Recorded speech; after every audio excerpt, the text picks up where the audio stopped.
Hello and good morning everyone! Welcome to Cook at Home Recipes. At dahil tapos na ako sa cucumber salad ay gusto ko naman yung maiba, kaya gagawa ako ng cucumber kimchi.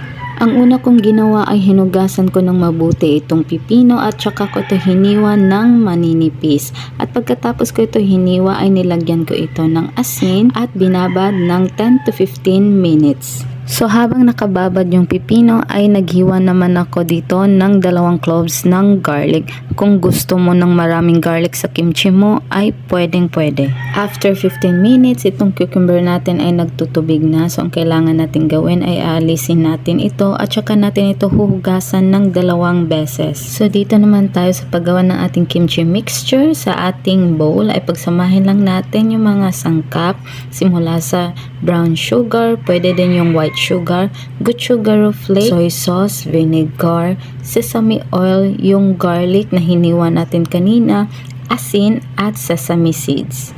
Yung mga listahan ng mga sangkap na ginamit ko, ilalagay ko na lang sa dulo ng ating video. At dahil medyo dry nga ito ating mixture, ay nagdagdag ako ng mga iilang sangkap lang nito.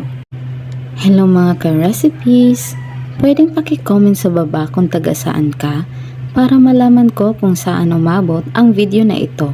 Maraming salamat sa suporta. At ganito nga ang hinahanap ko na consistency para sa ating gagawin na cucumber kimchi. So at this point pwede na natin ilagay yung ating pipino. Isang buong pipino lang pala ang ginamit ko sa recipe na ito. At kung marami kayong kakain sa bahay ay maaari mong doblehin or triplehin ang mga sangkap na ginamit ko. At sa paghalo nito ay kailangan talaga gumamit ng kamay. Kaya nagsuot ako ng plastic gloves para mahalo ko ito ng mabuti.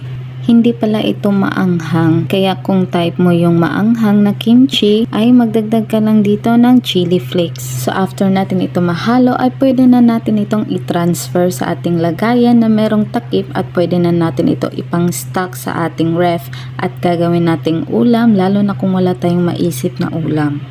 So yun lang po at maraming salamat sa panonood at kita-kits po muli sa susunod nating pagluluto.